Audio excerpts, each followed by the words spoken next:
أعوذ بالله من الشيطان الرجيم بسم الله الرحمن الرحيم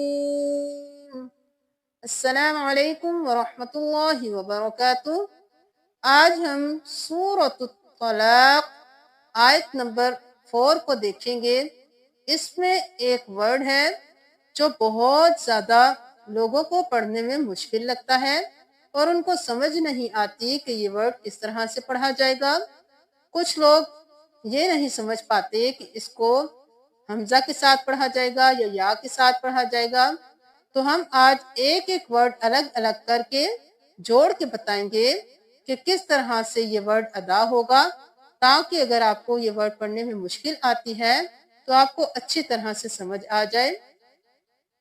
سب سے پہلے ہم سورۃ الطلاق کی آیت نمبر 4 کے پہلے ورڈ کو دیکھیں گے۔ یہ ورڈ ہے واللائی۔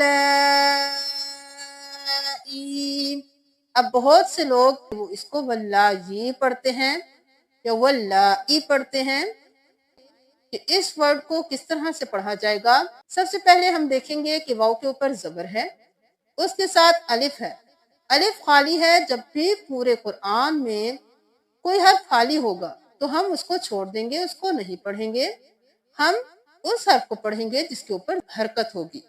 اب یہاں پہ واو کے ساتھ الف ہے، اس کو نہیں پڑھیں گے، اس کے ساتھ لام کے اوپر حرکت ہے تو ہم واو کے ساتھ لام کو ملائیں گے۔ واو زبر لام ول، واو زبر لام ول۔ اب یہاں پہ جب بھی تشدید کسی حرف کے اوپر ہوتی ہے اس حرف کو 2 بار پڑھا جاتا ہے۔ اب ہم نے واو کے ساتھ لام کو پڑھ لیا، اب لام کے اوپر کھڑی زبر بھی ہے اور مد بھی ہے تو ہم ان دونوں کو پڑھیں گے، لام کی دونوں حرکات کے ساتھ ملا کے پھر نام کو پڑھیں گے۔ لام کھڑی زبر مد لام، لام کھڑی زبر مد لام۔ اس کو 5 انگلیوں کے برابر کھینچنا ہے، اس کو ہم واللہ نہیں کریں گے چونکہ اس کے اوپر کھڑی زبر بھی ہے مد بھی ہے، اس لیے ہم اس کو اچھی طرح کھینچ کے پڑھیں گے۔ پہلے واو کے ساتھ لام پڑھا ول اور پھر لا، واللہ۔ یہاں تک آپ کو اچھی طرح سمجھ آ گئی ہوگی۔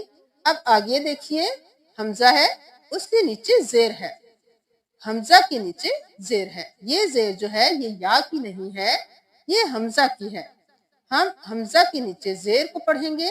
آپ کو یہ بتایا گیا تھا کہ جب بھی یا ساکن ہوگا اس سے پہلے والے حرف پر زیر ہوگی تو یہ یا مدہ کہلائے گا۔ ہم ایک الف کے برابر کھینچ کے پڑھیں گے، حروف مدہ کو ایک الف کے برابر کھینچ کر پڑھا جاتا ہے۔ اب یہ بن گیا یا مدہ، یا ساکن ہے، اس سے پہلے والے حرف پر زیر ہے، یہ زیر حمزہ کی ہے تو اس لیے ہم پڑھیں گے حمزہ زیر یا۔ ہم یا کو چھوڑ نہیں سکتے کیونکہ یہ خالی نہیں ہے، یہ ساکن ہے اور یہ یا مدہ ہے۔ اب یہاں تک پڑھیے، پھر یہاں سے آپ کو بتاتے ہیں واللائی۔ اب یہاں پہ یا کو ملائیے تو کیا بن جائے گا، واللائی، واللائی۔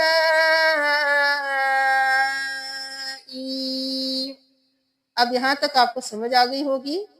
یئسنا، یئسنا نہیں کریں گے، زبر کیا، حمزہ زیر سین اس، یئس نون زبر نا، یئسنا۔